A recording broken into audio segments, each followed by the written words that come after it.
yesterday. We bought Actually, 3. yeah, so here's the first hiccup. Oh, So we're gonna have to do this little intro again. Sorry for those that are there. And yeah, there's two buttons on StreamYard. One is start and the other one is like go live. So we weren't actually live. So we'll just go ahead and get now that we broke the ice. So hi everyone, welcome to my first live Turo Q&A. Actually, my first live stream, as you can now see, since with this hiccup we've already experienced. So please bear with any issues that we may encounter, and also let us know if there's any issues with the audio, the video. Thanks so much for those that are here live, and then those that'll be watching it in the preview later.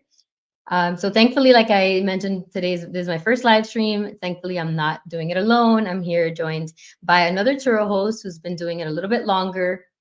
He has a much larger fleet and has a ton of video and podcasting experience as he goes around interviewing other Turo hosts, some of which have really large fleets in the 100 plus car range. So, given his experience as a Turo host and as well as the wealth of knowledge that he's gaining from communicating and interviewing all these other hosts, I'm super glad that he's here joining us today because I know he's going to be able to provide a ton of value. So let's welcome Max from King of Rentals. Hi, Max.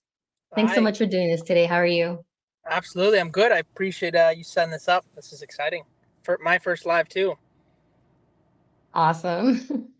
So just before we get started, I want to just mention a few things. One is that there is a questions form that I'll be setting up on for these lives. That the link will be in the description, so you just click into it and you just add any questions ahead of time. And that way, if there's anything that we really want to like dive into, we can just do a little bit of extra research and be better prepared for the when we do answer your question during the live. Also, anything that we mentioned during these sessions, any like links to like the Turo terms of service, just things that will really help you. We'll be including them in the description. And then, of course, just remember to please like and subscribe both to mine and to Max's channel if you haven't already. All right. So, Max, before we get into the questions, did you want to just give like a little intro about yourself, your fleet, where you are, how you got started? Yeah. Of course. I started 2 years ago, back in 2021. Started my company Heart Rentals, which is just my last name, and then Rentals, easy enough. We started with one car, slowly grew it to we're at 22 as of today, and it started with economy cars, nothing special. Ford Fiestas, Focuses, Kia Rios, just like under sub $10,000 cars. Slowly grew it, and now we're kind of buying anything between sometimes still economy, but bigger, more expensive cars. Just kind of increasing our vehicles. But yeah, that's about it. We're just kind of slowly growing until we hit 100, 200 cars. Nice. Is that what your goal is? Is that also your cap? We I don't think we'll ever have a cap. I think my goal really isn't based on amount of cars, I guess, as it is like how well we're able to like our margin kind of in the business and how well we're able to kind of operate. So I mean, I'm always just kind of looking to increase revenue or profit margin in the revenue. And then within that is kind of going private. That's that like the back end stuff more of our goal than like increasing cars. Like of course, scaling's always fun, and we're constantly doing that. But the back end with net revenue or net with the revenue and increasing all that's kind of our true goal. Awesome. Yeah. And I know that we have some like private rental questions lined up. So maybe we can get into some of those details. I know you interviewed and had a long interview recently, specifically about private rentals. And there were some interesting things mentioned there. So maybe we can get into some of that in a little bit. Um, Yeah, absolutely. yeah, so I'll go ahead and we had some questions lined up that we thought we would probably start with. And if there is anyone that, has any questions, and we can answer them as they come up. But if not, we're just wanting to go through some of like the important, most important things we thought. So let's go ahead so the first one is for someone that's looking to get started. what do you think are the most important things to focus on? Like, what do they do first? I know some people are probably like really, excited about it. They've been thinking about it for a while, but they just don't, they're not sure where to start. Yeah, there's two things that I think about. First is research, and I'll go over that in a minute. And then the second thing's not getting analysis paralysis. Like you have to have a balance. There's a lot of people that want to get into it and they'll just look into it forever and ever and ever, and then they just never get into it, which is not good.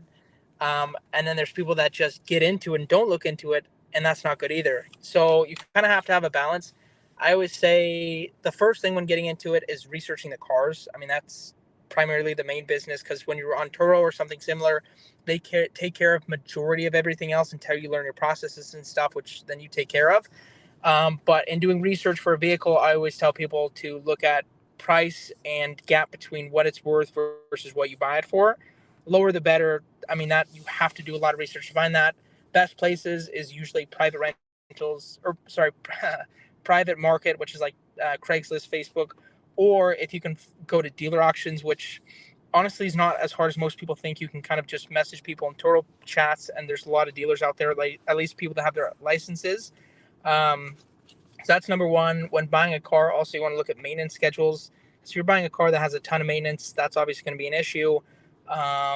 Another one is depreciation. People get super excited about these high-end cars, and I do too sometimes. I mean, they look really good until you look at depreciation schedules and realize that they lose 10 to 15% a year.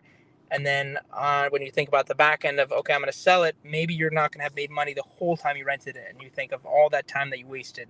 Last thing that I think about is whether people want to buy it at the end. So there's a lot of cars that people do want to buy, like Toyota Priuses. I mean, Toyota just in general is a good brand to buy just because people like them.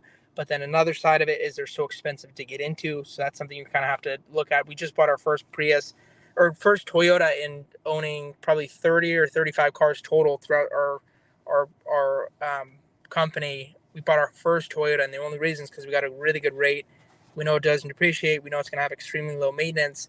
But I think if you can find a balance between all those things, you'll become very successful. And then once you start just being able to operate and increase profit margin, increase like um, how quickly things take. So like the procedure, it's all kind of an ongoing process, I'd say. Yeah, and so when you've been looking to like purchase cars, where have you, and I mean, I know you as far as the purchasing, you've been doing a lot of auctions, if not all of them, but Yeah. where have you been doing most of your research? Have you been always just kind of using the Turo calculator? So yeah. For revenue, Toro calculator, I call it a base. Majority of our cars are over that, like what those cars make, just because we have pretty good systems. But I really like to use that as a base. So I'll look at what Toro car calculator says, and determine what I look for is, okay, if I'm buying a car and it can make $10,000 a year, I want to roughly buy it for $10,000. That doesn't mean I'm going to sacrifice. Okay, it's going to have 200,000 miles, which you can't even have on Turo, but I'm not going to have like a bunch of miles. I'm not going to have like it's super old. I want to make that 10% rule within having a set criteria. So for us, it's we want to have like 8 years or newer. We want to have under 100,000 miles. And we just want obviously clean title, which you have to have, but like just a really clean car that we don't have to do a lot of stuff to. But I do think that's one step to what we do. We also look at private rentals. So we look at like Hertz and Enterprise and Budget, just because since we do a good amount of private rentals, those numbers are also something that we look at for the private side. Yeah, and have you actually have you kind of compared like the Turo calculator with like some of your like numbers at some point to see like how, like if they're pretty like on, Um, I'm assuming they're probably somewhere in the ballpark, they're very like they they're very trusted. they're very conservative. I mean, a number off the top of my head that I can just think of right now. Like I don't look actively and compare them. I guess I should. That's a good thought that we should be doing. But like an example is we had a 2012, something about the old cars people really like sometimes. I don't know why, but they rent out like crazy. We had a 2012 Ford Fiesta. In a 12-month period, we owned it for about 2 years, but every year did about 12,000, so $1,000 a month on average. and the Turo car calculator said, I think it said like 7 or 8 grand a year, if I'm not mistaken. So that's kind of example. And if you think about, well, that's a 50%, 40 or 50% increase based on what they said, that's good. So if you can get something that's 10% of the Turo car calculator, like you're going to be, and you can do better than that, you're going to be in a really good spot. Awesome. Yeah. So, and with that, the other thing I wanted to mention was, in case people wanted to have another option, is something I checked out recently is called Turex. And I know we Mm-hmm. talked about that briefly, but Mm-hmm. it's Turex. And again, we'll put the information, but it's like a Chrome extension that it just goes right onto your Chrome browser. It is $15 a month. But again, if you're not buying cars all the time, if you're just doing this for the beginning, you could just kind of go and use it and then, cancel your subscription. It's super easy. Yeah. But it basically what it does, it lets you like go into your market and like play around with Turo. You just kind of swipe around, do a search, and it pulls in all of the data from like all the cars that are available. It gives you like what they've been grossing for 30 days in the last 365. It even now they even added like market value of the car and other bits of data that they pulled in, like the cost of repairs, and, maintenance costs and things like that. So definitely something to check Wow. out if you are thinking about like, getting into it and you're just worried about and can't figure out what car, because obviously you're not going to get into it with just a car you like. Then you would never Yeah. want to And do I'd that. say, yeah. And You I'd say for definitely, people that, and I'd say for people that may not like the idea of like, well, I don't know if I'm going to get into it. Like, I don't want to spend $15, like unneeded money. Maybe some people think. I almost think like I'm probably gonna have to start doing that because it's if for the cost of $15, if you look at that cost versus okay, I made a mistake, I bought the wrong car, that could cost you thousands. So I think yeah. by and that goes into, I mean, we really do a lot of research on the back end and when we own the cars. Like don't skimp out. Don't just get into it to jump on the wave. Like you really have to do research. I tell people this all the time, and I'm never going to stop. I mean, you have to do so much research before you get into it. And when you're into it, like we're always analyzing our fleet, always looking at what we're generating. I mean, it's an ongoing process.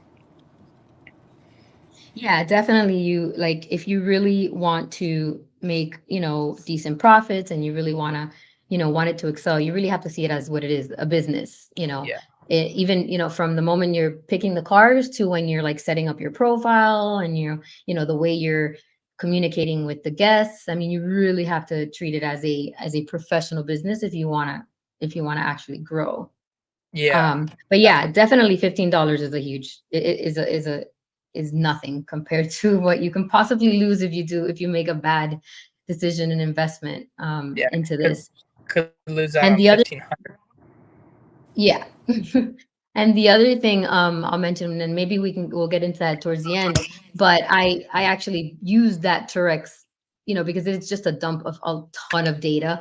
And so now you have it in Excel and it looks crazy and it's hard to, so I actually pulled that data in and I pushed it into a dashboard and created my own, even like, so for example, I started working on creating my own ROI calculation so that now I can show me the top 3 cars, show me the top 4 cars, and then I can even filter down, show me the top 4 cars that are SUV, by type or by Yeah, revenue. So yeah, so there's definitely other things you could even do with that data.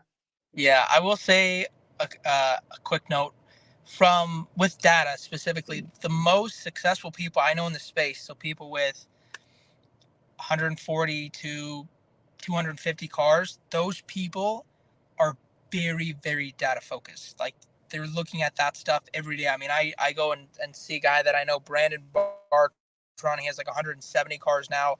He has a spreadsheet of every single car broken down. This is what it grosses. This is what it costs. This is what it nets. He knows how much it costs per car per month for his people. That like he pays his people. This is how much it costs. It's like $200 a month for his people per car, and this is how much it costs for everything else. Any other overhead, maybe his shop or his warehouse. I mean everything. So I think if you want to build a big fleet, if you want to become successful, that's where the big people are focusing is the little things. Yeah, definitely. And maybe we can also get into that towards the end if we have time, which is just briefly talk about which you and I have talked about, the system, the app that I've been working on, which is basically going to encompass all of that. Like right now it already shows me, because since the moment I started doing Turo, I would keep track of everything. If what the Uber charge was back and forth from the airport, what I paid for that car wash that day, because it would vary if I went to a place or if I had someone wash it for me. So all of that is being tracked in there. And yeah, definitely it's true, because you want to have a P&L for each car, because I mean that's what it's like, they're each their own little entity. Yeah. So yeah, And definitely and data is key.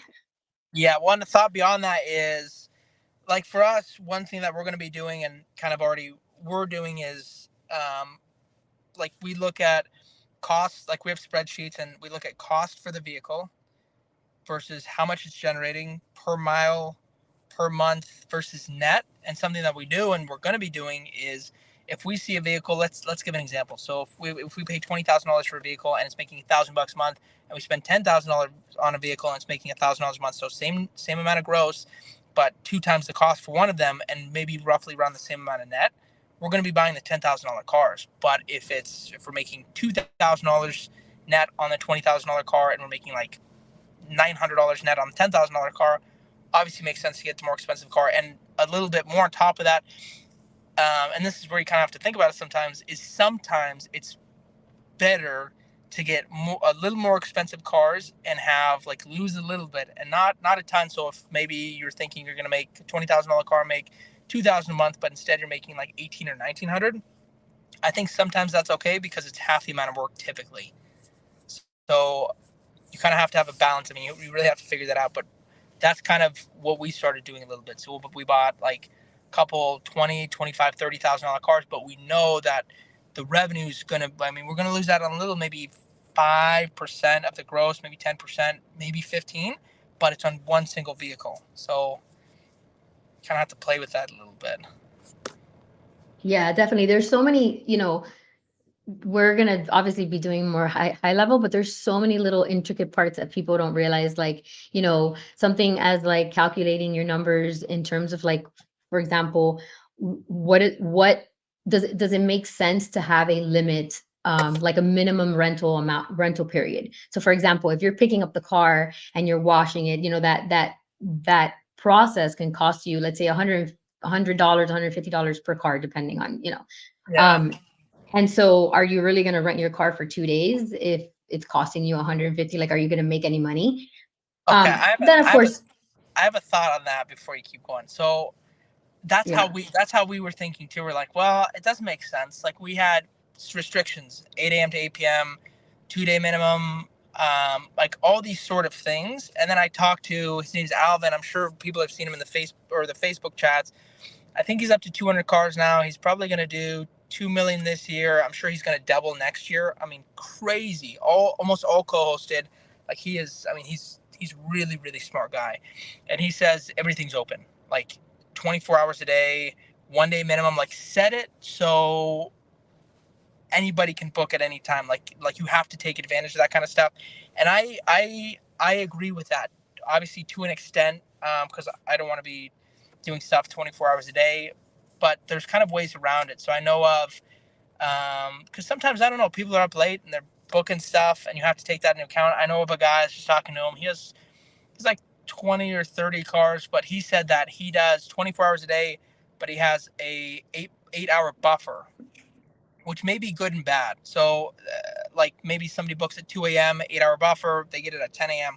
The only problem with that I would think, and this is where you have to be strategic and be moving things sometimes, is well, if I'm in the office at 8 and somebody wants to book it at 9, they can't. They have to book it 8 hours after. So I would probably do the 8 hour buffer or the 6 hour buffer at nighttime and then switch it back in the morning. But obviously, the more restrictions you have, so the more I only do 3 day minimum, I only do 8 a.m. to 8 p.m., like the less rental opportunity you have. So I'd keep that in mind. Yeah, no, I agree with that. So it's funny because so two things about that. One is that I have a funny story that in the beginning, when I had all my settings set up, everything was great. I actually didn't mess too much with the times. And so I had it all open. I had 24 hours, and somebody actually booked a car like at 1 in the morning for 6 in the morning. And so you can imagine the guy was on his way to pick up the car. The car was not ready. The car was sitting at my mom's house. I mean, it was not a pleasant experience. We got it done. Thankfully, my family like jumped on it and it was great. But so I quickly went in and I made sure I do have some buffers in between because sometimes we're back and forth between two airports. And so even just to get there, it would take, I mean, forget even the having to clean the car. The car does come back pretty dirty sometimes. So it Yeah. has to get cleaned. I know sometimes go hosts can get away with like not having to do a thorough cleaning of some cars because maybe they're on the lower end, they're local renters, they know that they're not, but most of mine, like I'm referring to specifically, um, I don't know if we lost just his video or if we actually lost him. So while we're waiting for Max to rejoin, I'll just mention, I've put up here, my love letter to books says, makes sense that it's all about the data. Yes, definitely. Hi, Kelly. Thank you so much for that. Yes, I love, as an engineer, I love data. So absolutely all about data. And I'll just bring briefly back up financial anatomy. He said, so true, when we were originally discussing all of the research and everything that we must do. Um, and that is Elijah, who has a wonderful also channel all about finance and side hustles. So definitely you can check him out. And Max is now back. I was just bringing up these two comments while you were gone. Oh, okay. So welcome back. Hey. So yeah, definitely. Uh, it's so I quick, like I said, I went and I fixed the issue, and I made sure I added a buffer. But yeah, I have everything open. I have like I also, I from the beginning I got over that fear of having the Turo Go, so I use Turo Go. So that is one thing I wanted to mention. If people are like, well, I have a full-time job, how am I going to get to deliver the car at 6 in the morning or at, let's say, 10 in the morning if I have to be at work at 9? Well, if you use the Turo Go, you do have the option of, of course, you're going to pay, let's say max $25 parking, but you do have the option of delivering that car at 6 in the morning or the night before or picking it up after work when, at your convenience. And that's the really and it's funny because some people actually don't even know that that's a possibility with some cars as long as they have the capabilities. But that's a huge time saver. Now you're not limited to having to meet the person there at a certain time, which is Yeah. is huge. Turo They may Go. be 30 Turo Go. minutes. Yeah, Turo Go. Yeah, we love it. It's And great. yeah, yeah, it's amazing. It's funny because when I first did Turo a few years back, like in 2018, 2019, I was actually meeting people in person, and that was like my least favorite part. And that's just the way that it was done. I think COVID really like um made it, got it to the point where it's at now with the Go, but it's just so much more convenient. Yeah. Um, so yeah, and then the other thing about the restrictions is, yeah, definitely. I think So for example, I have it. I saw the video you're talking about, and I totally agreed. Like you're only limiting yourself, and your revenue if you start putting all these limits. Yeah. So I have it open to. I actually need to reanalyze this, but I do have it at unlimited miles recently because I know people, myself included, when I go search, I was taking this one specific trip and I had to keep searching and searching for the right one because I needed 2 more 100 miles and it was so annoying. And Yeah. so I knew from then, like, I was always going to do unlimited miles. Well, okay. Here's a thought to that because we did unlimited miles too in the beginning. We don't anymore. Um, so everything can be really good, but you're going to run into very bad situations. So, like we had a lot of trips that were just regular 100, 200 miles for a couple days, 3, 4 days. So it was fine. It's good. It's just regular. But you run into situations where, we had a lady rent a car for, I think, like a week or two. And she put like 4 or 6 thousand miles on a car. It was insane. She went across the whole U.S. Like I don't know where the hell she went, but she went all over.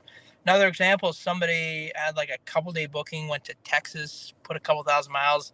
So when you average it out, at least from what we've seen, the revenue per mile, which is what you need to focus on for the most part, because that's where depreciation lies, of course, along with time. Um, it's for us, it wasn't worth it. Like it definitely wasn't worth it. The only reason you would do Turo or unlimited miles is to increase your views, so how many people can see it, because obviously there's a huge kick once you put unlimited miles, it'll jump your boost your listing. But what we found is if you put 200, the minimum is 200 miles for standard cars. If you put 250 miles, so just increase by 50 per day, it does a similar type of hike, similar type of jump. It's not all the way to where unlimited miles is, but it's very similar. So for people getting started, and for myself, I don't know. I wouldn't do it. And maybe you can, maybe every market's different, I'm sure. Like for us, people want to go for some reason, like people fly into Sky Harbor or they just live here and want to go across the world. I mean, it's crazy. Calls for private like all day. I want to go to Texas. I have a guy right now in Toro. He's in Minneapolis. He's going to be 2,000 miles over his booking. So in situations like that where they're going, Wow. I mean, he's probably going to be 4,000 miles for the trip. I'm so glad that I didn't have unlimited miles, because we're gonna make an additional. I mean, from a $400 reservation to a $1,400 or $1,500 reservation. I mean, Wow. yeah, Yeah, it that's makes sense. yeah, no, that's yeah, it totally makes sense, and that's why it's I said I was like I need to, I probably that's one of those things I haven't on my list to like to just evaluate and just see how it's going and see if it's making sense. I want to say that it's been yes, it's been taken on the few longer trips, but nobody has left Florida yet.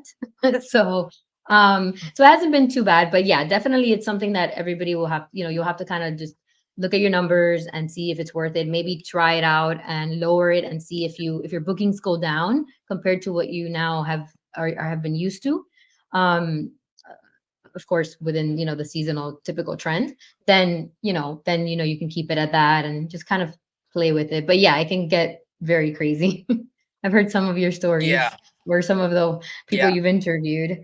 Um, yeah. but yeah, I definitely do also agree with just opening up. The only thing with in my case, and again, it varies from person to person, is because I was paying someone to wash the cars and to pick them up, and then you know it was costing me a lot more. Whereas if I was doing the work myself, or if let's say you have a part-time employee that you just pay hourly and to take care of it, you weren't basically paying by task, then maybe it would make sense to I just do 1 or 2 day rentals.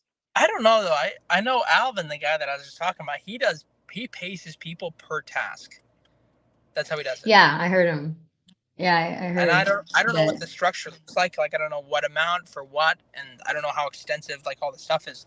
But you can make it work. Obviously, his scale is a lot different than yours and mine. But Right. and I'm sure maybe I guess at our scale, maybe it's not worth it because there's not. I mean, there's not like a ton. I mean, we probably have enough work for a full time one person to do. But like I don't know. So Yeah, I I think it think just that depends. I think it's possible with scale, maybe just a little bit of Yeah. scale. Yeah, no, definitely. And then that changes everything as well. And like in my case, like I said, it was costing me like $140 per trip. So if I rented the car for 2 days, I'm basically like not even, depending, I wouldn't even be netting, like breaking even. So that was my Yeah. reason for also it's a car that I kind of prefer and I know is going to get bookings. Like for example, a lower end like economy car probably is what people are going to rent it for 2 3 days at a time. Yeah. In my case, I'm talking specifically about an 8 seater, large SUV that it's a big family. They're going to take it on a long, week long trip. So I've actually had, so I think I have it set to 5 day minimum or even 7 day. I'm not certain, but I've Wow. had My thankfully, God. yeah, but thankfully it's been booked pretty solidly. And I've actually had 2 30 day trips and one 56 day trip. Yeah. That's great. So yeah. So definitely it's just something like just everybody, Uh, again, it's one of those where like somebody asks you and you can't really give them an exact answer on any of this because everything is so dependent on so many things. yeah. And for us, like that's so different from us. Like for us, Longest Turo trip is probably 30 days, I would guess. Longest private, which is different, is probably 2.5 months. But like that's not normal. Like Toro, we don't see that. I don't know why. I mean, I assume probably some things have to do with. I'm sure the minimum days helps you out a lot. Your area could help you out a lot, and then I'm sure like long term, because we don't really give too many discounts for days. We kind of changed that recently, but like long term discounts, if you give those, I'm sure that has a big boost on that number. Yeah, that's another thing I have to reevaluate. I've kind of I think I've had it at the recommended or like slightly under the recommended. Recommended is So high. that's another. It's the recommended Yeah. is set really high, and I would. This is good advice. I would say for people that are looking at the recommended anything from Turo, I wouldn't. We don't do anything recommended because if you look at, so there's a couple things they recommend. They recommend the daily price, which absolutely stinks. I mean, sometimes it's really good because it's like on par with the market, but sometimes it's crazy low. Like, I mean, we're talking about a $30,000 car renting out for $30, $40 a day, which is absolutely ridiculous. So I don't think you should be sacrificing, um, making that kind of sacrifice. So I wouldn't follow all of their set amounts because if you can get the same um, effect or same revenue from doing things a little different. So instead of having 30% off for a month, get the same effect when you're doing like 20% off or 15% off. Obviously, you have to play with it a little, and that's all this is like continually playing with the numbers. I would much rather do that. So I would never go with almost any of Toro's recommended almost anything. So I, Yeah. Yeah, again, tons of things to learn, and we're probably pushing people away from getting into Turo by talking about all these super specifics, but it's just things to start thinking about. And because, if you really do, if you're just looking to kind of list your car because you are having trouble making the car payment, or you have a car sitting at home that you're not using, then that's, maybe you're just, you just learn the minimum, and you just, you get it done, and it's not a big deal. But if you really are looking to make this, into a business, possibly have some growth, then definitely there's so many little things you want to start just keeping in the back of your mind, so at some point you can revisit, because some things are different. You're not gonna worry about it in your first car, but you're worried about it on maybe your third or fifth, or definitely your 10th, or so yeah, things will it's vary not. as you. Yeah, it's not a set it and forget it type of business. It's like a set it, look back at it every week or every month, and continually adapt. Because I mean, your pricing or your discounts could be one number one month and could be completely different another. So it's continually adapting. I know a guy. He's a host in California. I'm pretty sure he's in California. His name's Nick. He's like 30 or 40 cars all at the airport at all times, and which is crazy. Like they're at the parking lot at the airport and they're fully booked because he like goes through the settings on all the cars every single day, which is, I mean, that's pretty crazy. That's really impressive. I don't even know if I could do that, but just goes to show like there's always adaptation in settings. Like you always need to be looking at that. Yeah. Before we go on to the next one, which is kind of like it relates to this, what should you really worry about? I just wanted to mention, since you mentioned the airport thing, that I recently spoke to someone who's actually, and maybe you've heard about them, but they're starting a right now it's just an LAX, but they're starting to try to do it nationwide, where they're basically, it's not a co-hosting just yet, but it's like a managing, just the physical management of the car. So like their plan is to have like a parking lot near airports, and with a free shuttle service to and from the airport. And they basically will just check your cars in and out, um, for you. They'll wash them, check them in and out. Oh, So is that called yeah, if pre-flight? no, so their name, so his name is Geo, and if anybody's interested, the site is carshareinc.com. Right now it's they're just getting everything going. But if you wanted to reach out and get some information, his email is shareportparking@gmail.com, and I'll put it in the description below. But it sounded like a great idea. Unfortunately for me right now, well, obviously I don't have the amount of cars that would even be worth possibly thinking about it, but it's mostly that I'm also in between the two airports. So it right now doesn't make sense to, because I wouldn't want to just keep it at one specific. But I think just like co-hosting is something to think about as an Yeah, option for but people. I think this is also yeah, but that idea is good for other people. I've talked to, I mean, probably a couple months ago, I talked to two people back to back. They both, it was like the same situation. It's crazy because they're different people. Both had Toyota Priuses or something. Their cost per month was like $600 a month. I don't know how that seems crazy expensive in my eyes, but like insurance, payment, everything is $600 a month, and they were generating like $400 to $500 a month. And I'm like, that's crazy. Like, how is this possible? I'm like, send me your listing. Let me look at this. I looked through everything. I'm like, okay, maybe change this and this, but that's not going to equate to you losing money every single month. And then I found out where they were located, and they were like 45 minutes from like the main airport. And I said, okay, well, I think I found your problem. So you have to do a little cost analysis. That's what a lot of this is. So if you think about the parking, which for us it's $150 a month per car here, and you're making, let's say, the $400 a month, which is what these people are making, but you should be, like Turo Car Calculator says, you should be making, I don't know, $1,000 a month, or let's say $800 a month. Like if you have a gap of $400 a month and it only costs you $150, that's a $250 net or $250 margin on that. So I would take that any day. I mean, luckily we have an office that's close to the airport, but those are the things you have to think about. So that I think that's a really good idea for people that are really far from the airport. yeah, yeah. So definitely just options, just like there's the co-hosting. If you just don't want to deal with any of this and you just want to give your car to someone, you also have that option. But since we're talking about that we mentioned the most important thing is to really just do your research, just really look at your market, what car you're going to get into. Would you agree that the second, and maybe not for your, where you're at now, but for somebody who's starting off, I've learned that probably one of the most important things is insurance. And I have like a whole video on this because I came across a situation where I thankfully realized early on the issue about personal insurance not wanting you to do car sharing, which is what I Turo never is. never do Um, that. no, Never do yeah. personal So, insurance.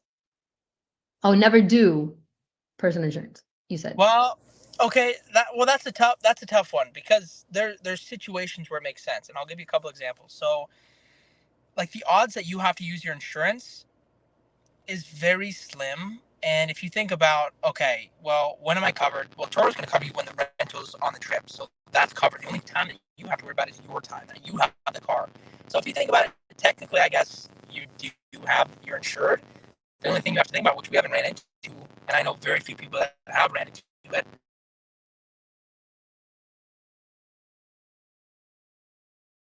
well, we lost Max again. We'll just wait for him to get back on. He is in the car. So I think it's been going pretty well considering that he's in a car. If there's any questions and you guys want to just throw into the chat, we can answer them in between our discussions here. I know Yuri asked if you can ask questions. Yes, just go ahead and put them into the chat.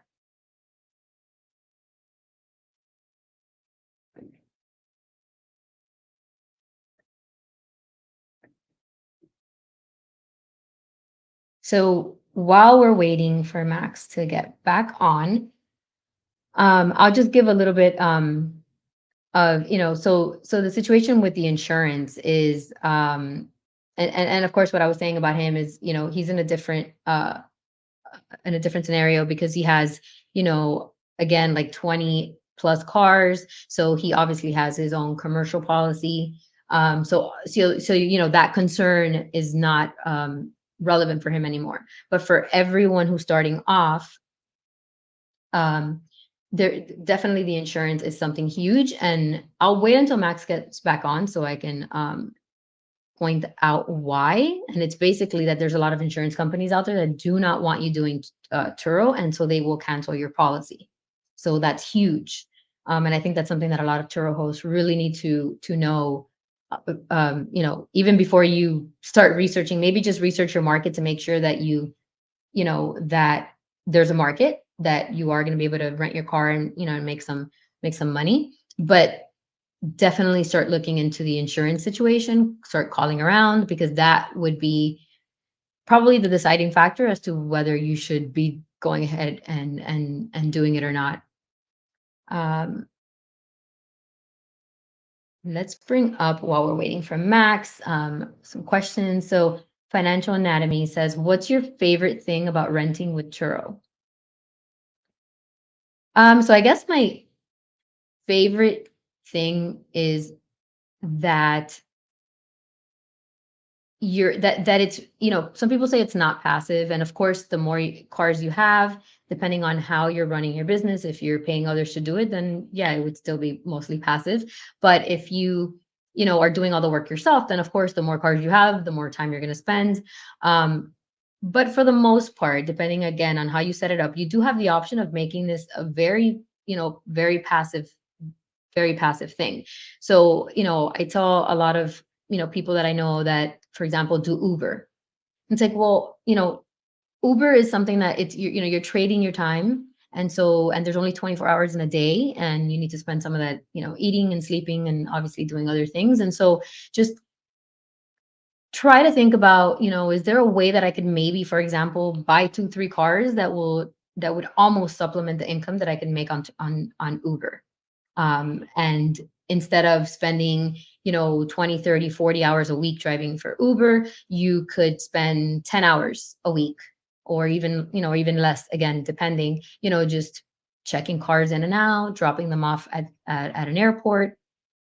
Again, it's if you incorporate the Turo Go, you're not even like, limited to a time frame. So you're not having to like get there in a rush to meet the guest and then wait for them. And if they're late, now you're just waiting there and you're wasting your time. No, I mean, it's super simple. You basically just drop off the car, and they pick it up on their own time, obviously, at the scheduled time. So really, in my case, like I said, I was working full time. And so obviously I didn't have time to go and do all these deliveries myself.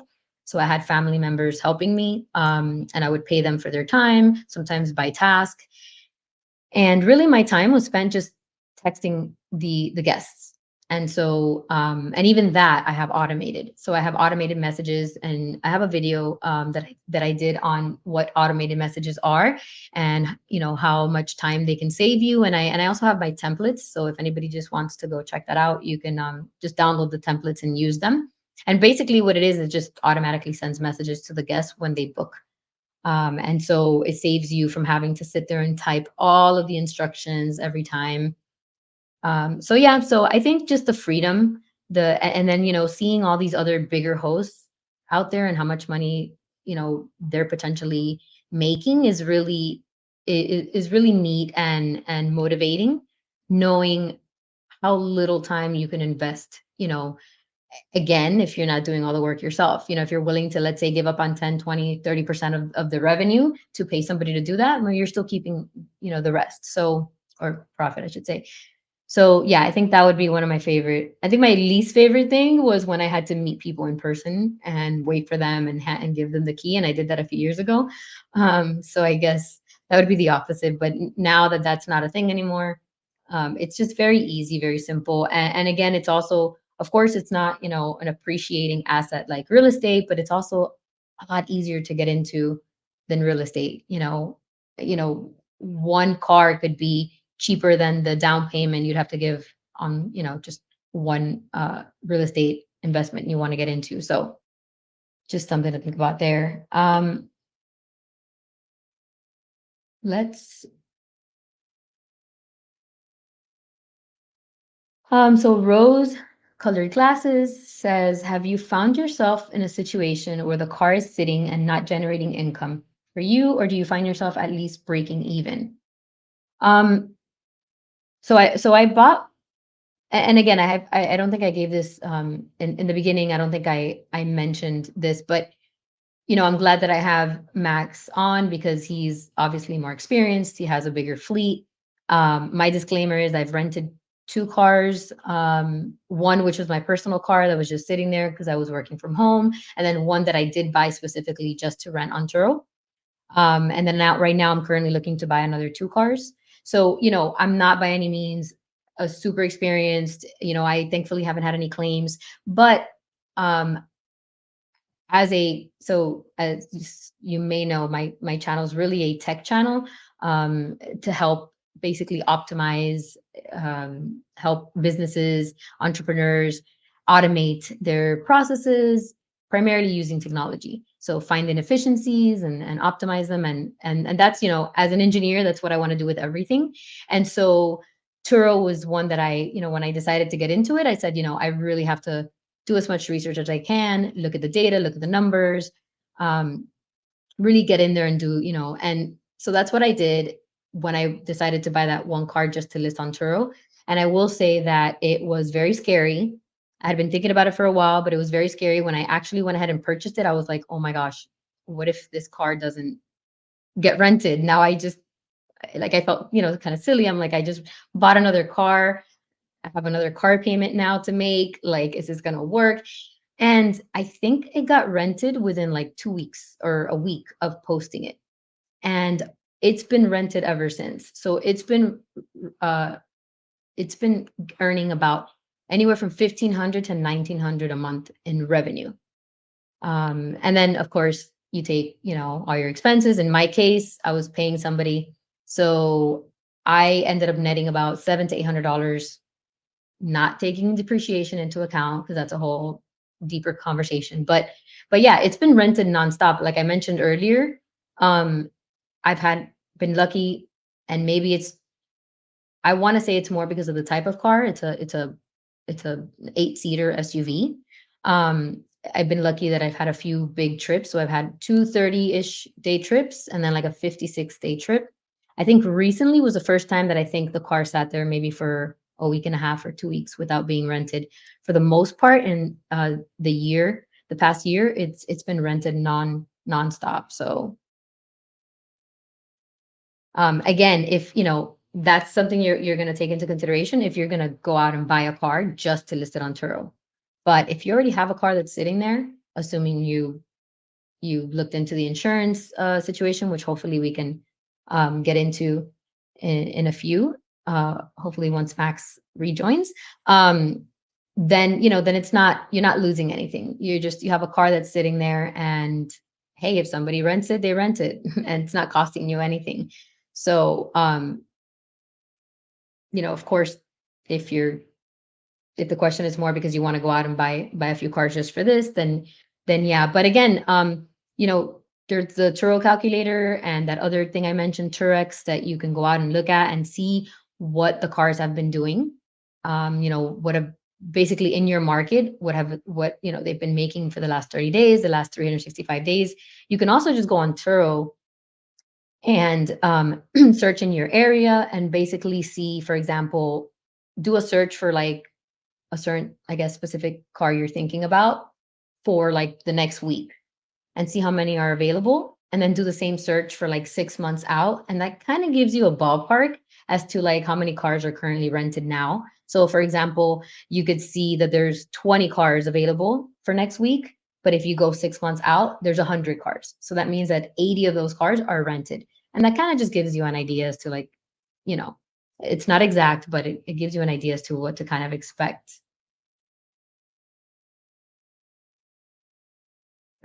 So hopefully that answered. And it was a very long answer, but I tend to want to always give a ton of detail. Sorry about that. So I'm not sure. I'm going to check to see if Max is going to be joining. So he may or may not be joining again. So I think I'll just keep going through and just covering some of the things that you're welcome, Rose. Covering some of the things that we had planned to talk about. So again, the insurance is a really important one. I have a video on that where I go into specifics, and basically what it is that there's insurance companies that do not want you to do Turo, and if they find out, they will drop you. And there's some Turo hosts that don't know that, and then there's others that don't care. They'll take the risk, and then others that are taking the risk thinking that the only consequence is that if, the carrier finds out, they'll just get dropped. But that's not, that's not the important part. The important part is that if you were to be in an accident on your own personal time, because the time that the car is rented, it's covered by Turo. But the rest of the time, you still have to have insurance that meets your state requirements. And if you were to drive your car on your own time and crash and be at fault, and let's say you totaled your car, when that happens, usually insurance companies, yes, they're insured, but they're always going to try to find any way to not have to pay the claim. If they're liable, then they'll pay it, but they will do their research and they'll look into everything. And they can potentially, find out that and I have heard stories of when this has been the case, and they can find out that you have the car listed on Turo, and they can come back and say, hey, we're not going to pay your claim because actually your policy is void. And so that was just a very scary situation for me. I know some hosts are just willing to take that risk. I'm not like, I think I can't even imagine you've totaled your car. Let's say you owe $40,000 to the bank and it's your fault. So your insurance company should pay for it. You go to them and they say, well, actually, you don't have a policy because it specifically states there that you can't be renting your car out on Turo. So it's void. We're not going to pay your claim. And so now you have no car and you owe that to the bank. So it's just a pretty scary situation to be in. So I would definitely say there are some states I've tried to do a ton of research on the insurance for that video that I did, and I still continue to check all the time. But definitely look into it in your, maybe watch that video to just get some of the basics, and then definitely look, do your research in your area. I know there's some states that have enacted laws that prevent the carriers from dropping you. I want to say, and I think I actually even have it in the description, a few of those. So in that case, then you're fine. You can just have your personal insurance. In the case of states, which is most of the other ones, I believe, in the US, that will not allow it, then you have to figure out. I've yet to figure out a solution. I know there is Liberty Mutual will allow it, but they were super expensive, almost the same as my car payment. Um, so but that is the only one I've heard of, and the others just won't allow it.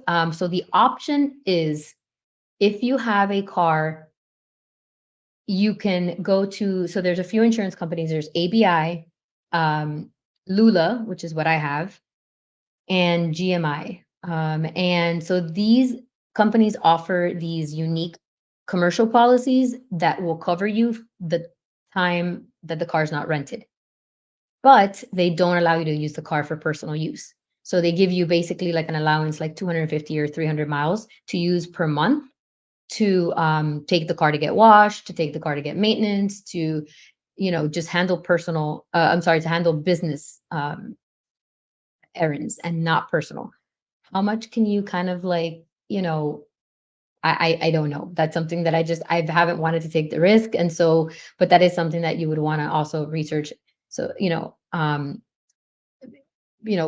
if you have a car that's your personal car that you're still using to get around and do other things in, then that's definitely something you would need to look into. If if you have a car that you don't touch at all, or that you're going out to buy just for Turo, then just look into Lula, or like I said, ABI, and basically it's like $79 a month that you just add on to, instead of a personal insurance, you would just have that, and it covers you, like I said, for the rest of the time that it's not being covered by Turo.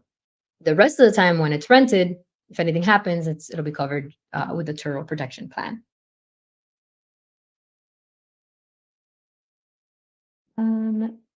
We'll go ahead and show. Kazim says, "How did you pick the right cars for Turo?" So we talked about that in the beginning, Max and I.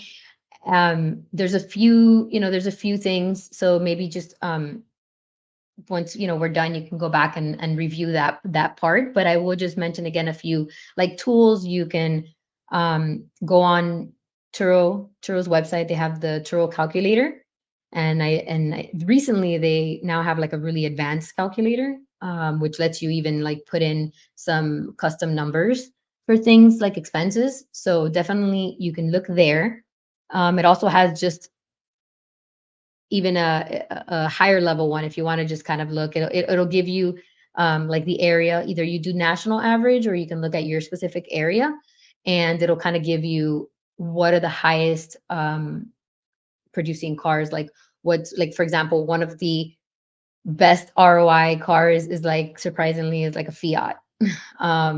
And that means basically like you're getting so much more for your money. Yes, it's cheaper. Yes, you're making less on it, but for the amount that you're paying for it, the ROI is huge. So you can check that out. You can check out the Turo calculator. And then also the thing I mentioned, it which is called Turex, which is a Chrome extension that it's a $15 a month subscription, and you can cancel anytime, and it's super simple to cancel. I just did it myself, and basically it lets you go into it, it's just like a plugin that goes into it's just like a plugin that goes into Chrome, and you basically just open up your Turo and you go to your location and you just start searching, and it starts basically it's scrubbing data from the site and starts pulling down all of the data of all the cars around, and then you're able to also have it bring in a ton of extra information. So how much the car has been rented, what the daily rate is, the how much it's grossed in the last 365 days, in the last 30 days. So it gives you a ton of data that you're able to use. And I think that would probably be, you know, the first thing you should probably be doing, because again, nobody can tell you, hey, go buy this car, because it is so dependent. It's dependent on your market. It's dependent on, markets are seasonal. Just the markets have different, prices for car rentals. There may not even be a market in some areas. So it's so dependent. So somebody can't just tell you, buy this car. It's great. And maybe your market may be saturated with that type of car. Or, for example, a Fiat or a convertible probably would work in Florida and not, in Montana most of the year. So it's just very dependent, but that's why I say definitely check out those calculators, because they'll really be able to help you.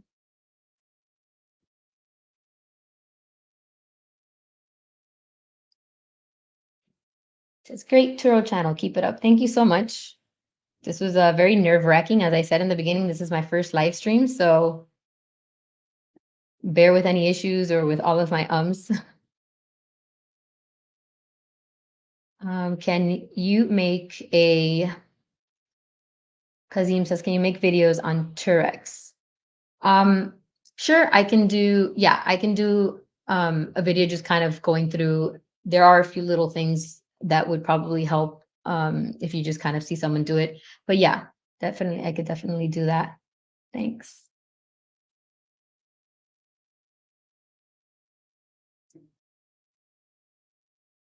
The closer says, do you recommend putting on discounts or early bird discounts? Um, I do have discounts. Um, I like Max and I were discussing earlier. It it's very dependent, again, if you're seeing that you don't have discounts and you're not getting any bookings, then maybe, tweak that. But there's so many settings to tweak that it could be, a variety of reasons why maybe you weren't getting booking. But I would definitely say just play around with it. Maybe look at what other hosts in your area are doing. Because if, for example, in your specific area, you're the only one that's not offering discounts, then you're probably on the lower end of the scale, in terms of, people are going to go try to get discounts, and then if there's none available, then they're probably going to go to your listing. I mean, unless you just obviously absolutely offer, great value elsewhere. But just definitely take a look at that, see what it looks like in your area. If everybody, for example, is offering free delivery, as crazy as that may be for some people, especially like in my case, delivery to an airport cost, 30, $40 to and from, for an Uber ride. So it wouldn't make sense to offer free delivery. I'd be losing money. But if every single car is doing it, then that's, you would have to sort of reconsider, maybe raise your rates, offer free delivery. So you have to play with it. Everything is so dependent on each situation, again, on each market. But I do have discounts. I do offer. I think I think I removed. Yeah, so I don't do 3-day trips for my. Currently, I only have one car. I took off the other one that I had, and I'm looking to do two more cars. I'm looking to buy two more cars this week. So ideally, I will have three or four before the end of the year. And the one that I have now currently, I do not. I don't. I have a minimum of like I believe 5 or 7 day trip length. So because of that, I do offer, a little bit of a discount for the 7 days, definitely for 30 days. But again, it's something that you know, you have to realize if, you have to think if I were to remove this discount, am I still gonna get the bookings? And if so, then hey, remove the discounts so you can make the more revenue. But you're not gonna know until you start, changing it and playing with it and just seeing what the results are and tweaking as you go. Like Max said, is definitely you can't just set these things up and just not look at them ever again. You really have to keep tweaking.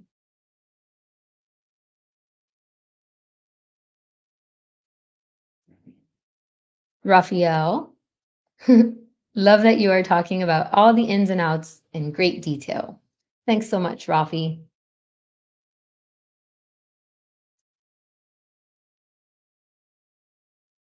Gilbert, great information. You're killing it. Thanks so much. Thanks so much. Appreciate it. So, yeah, so Max actually, I don't know if he'll be able to join. Again, his phone actually died. We had a little hiccup with the timing earlier, and so he had to answer from his car. So I'm not sure if he's going to be joining again, but I can go through and answer a few more questions or maybe touch up on a few of the other things that we had said here. Um, so give me 1 second. Let me just.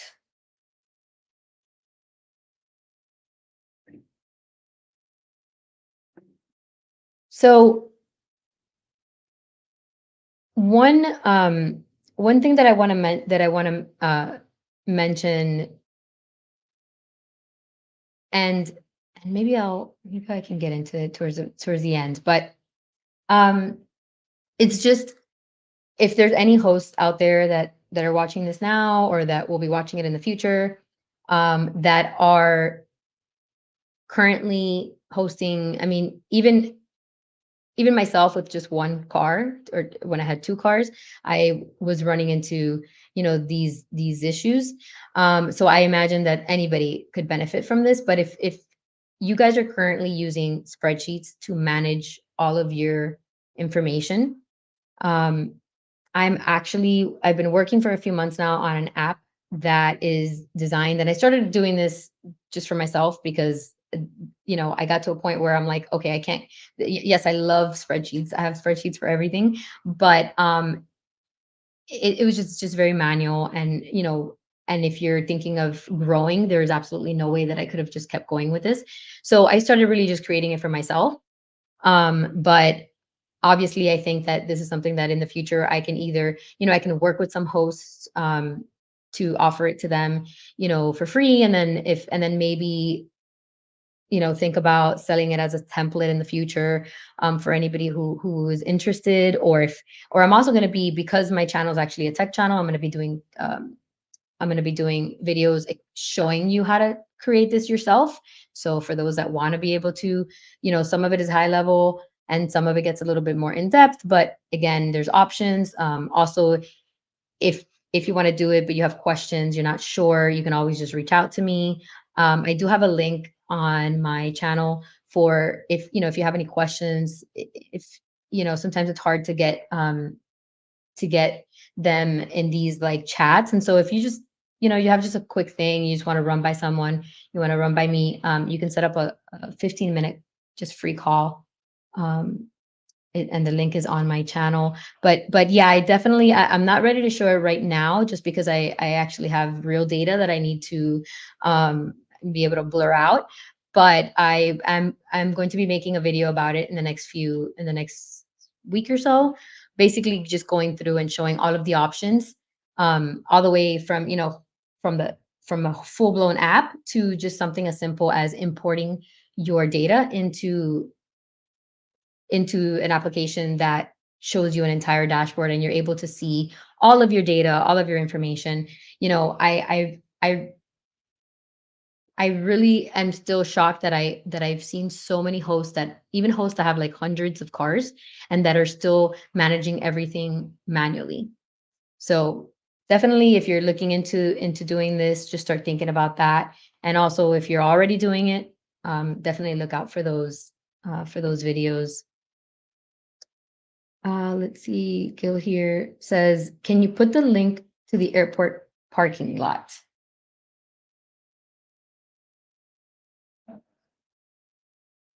In the chat. Yes, and I was definitely going to. I mentioned it earlier, and I was going to. I'll be putting it in the description as well. But here is the.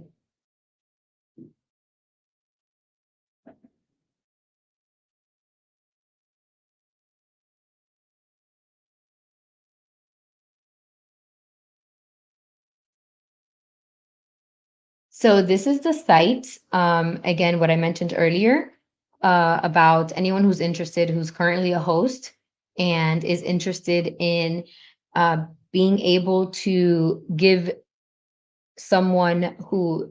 So this company is basically going to have a parking lot near airports, and they're going to offer, free shuttle. So the guest would arrive at the airport, get a free shuttle to this close by parking lot, and they'll handle the check-in and check-out and the car washing. And so I think it's a great idea. I think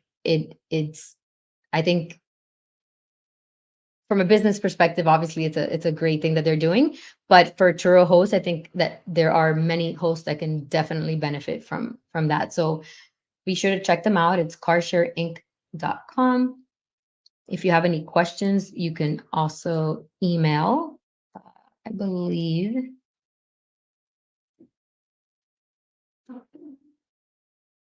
So this is the email. I'll go ahead and put that up as well.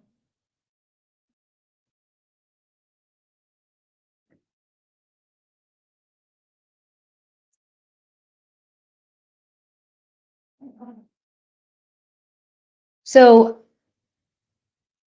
we had a ton of other items that we wanted to get into, but I know it's already been over an hour. So I'm not sure if there's anything that anyone wants some just quick information on. We can definitely get into it. If not, I probably will just go ahead and maybe close out for today, considering this is my first one and I survived. So just glad that I've survived. I know that there's some of these questions that we had lined up were some comments that I had received from from some on some of my videos. I guess I can go into a few just briefly, but I won't go too in depth.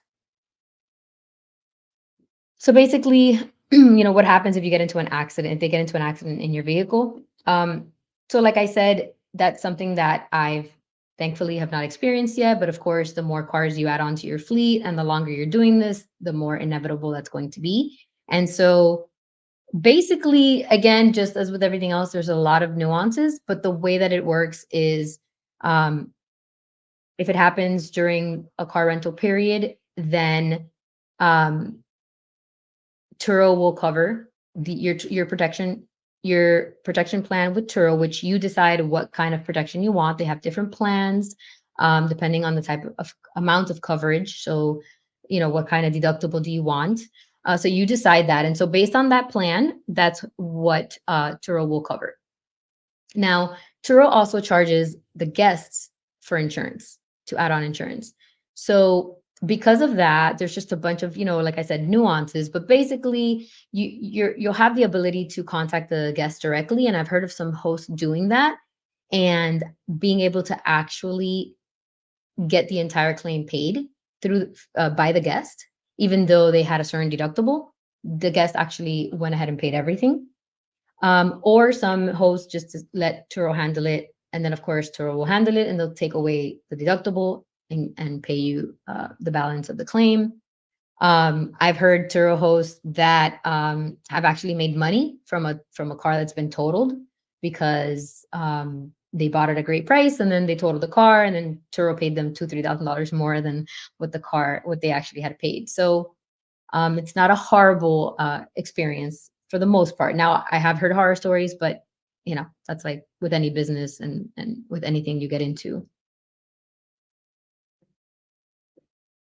Briefly, definitely, if you want to get into it, Turo Go is something you want to think about, where that's basically contactless delivery, where you're just going to drop off on your own time, drop off the car. The key goes inside a pouch, a Faraday bag, which blocks the signal, and it goes inside your, glove box. And you just drop it off at your convenience, and the guest arrives at the car, checks in through the app, and is able to unlock the car right from there and just take it. Very convenient for the guest and very convenient for the host. So, definitely, if you're thinking about it, start doing some research on that. We covered automated messages. Again, something that I think saves tons of time. I have a video on that as well. And I also, like I said, have templates that you could just grab and copy and paste into your profile.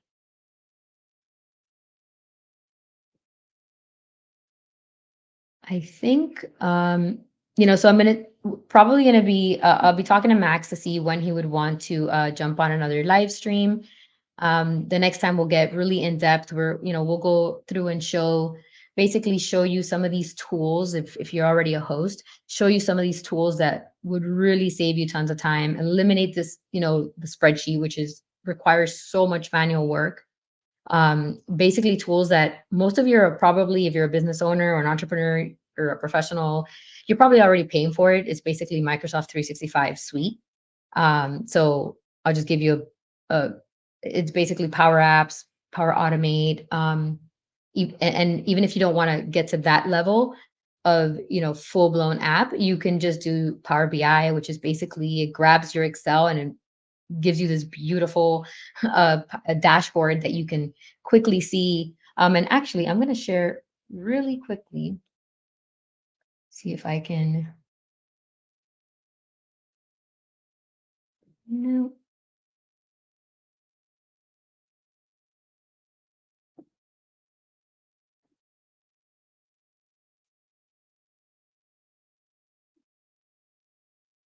So I'm going to share.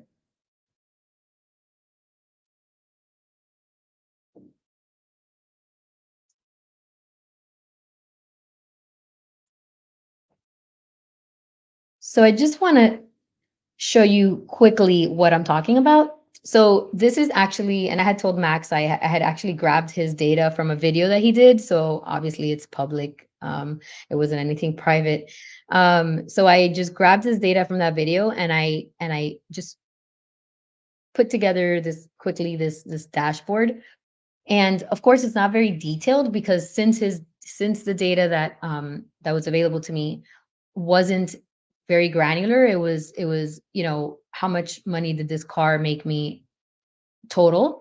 I am not able to show you things like a trend, um, how much, show me revenue by month, see the seasonal trends and things like that. So obviously these things should be a lot more detailed, but I just kind of wanted to give you an idea. For example, Max has both Turo and private rentals. And so here he can quickly see what his percentage of Turo versus private revenue is. Down here, I've listed his cars. And so he's able to see, for example, purchase amount versus the current value, which is something he had in his data. And so he's able to see, well, I purchased, and then each type of car that he purchased. and you can see all the values here. So purchase amount versus the current private value and the current dealer value.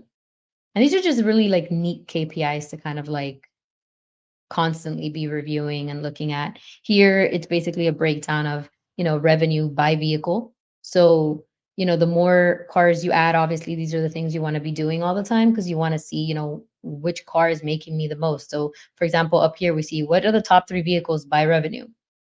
And then, like I said, there's a ton of more details you want to add, you want to be adding into these dashboards. But I kind of just wanted to give you an idea. So something like this, for example, is something that you could just grab an Excel sheet and using Power BI, you just import it in. You're able to create all the calculations that you want, all your extra, whatever it is that you specifically want to look at, and then create this beautiful dashboard. And that's it. From then on, you don't ever have to do this again. You would basically just be refreshing as you either add data to your Excel, or if you're pulling that data from Turo, which, for example, I haven't mentioned that, but Turo now lets you download all of your data. So there's a spot inside of Turo where you are able to click on download CSV, and it gives you a CSV file with all of your reservations and all of your data broken down. And so, for example, that's one that you would just be able to grab, throw into a folder, and this dashboard would just keep refreshing. You don't have to do any work anymore. It'll just keep pulling all that updated data constantly. So, like I said, I know I'm kind of flying through this, but I just kind of wanted to just show it briefly. But this is something that I'm working on along with the app, and I'll be doing some videos on this more detailed. If anybody's interested, in any of this, or have any questions, or want to see more, just send me like I said, set up a call, or send me a comment, and maybe I can incorporate whatever it is that question you have, or maybe a detail, or maybe something you think should be there. All right, so I think this has been pretty good, and I want to thank you guys so much for being here, and for your questions, and for your time. And thanks to Max for joining us today. And unfortunately, his phone died, but I'm sure that we'll be doing some of these more often. And again, he has, I mean, like I said, you should check out his channel. It's King of Rentals. I'll be putting it in the description as well. But definitely check out. He goes around and he interviews all these Turo hosts. Plus, he has a big fleet himself, so just has a ton of knowledge as well. So definitely check him out. And again, thank you so much. If you enjoyed this, please remember to like. It really does kind of help get this moving. And be on the lookout for future live streams, and definitely the videos I'll be doing soon about all of the the app information. Thank you so much. Take care, guys.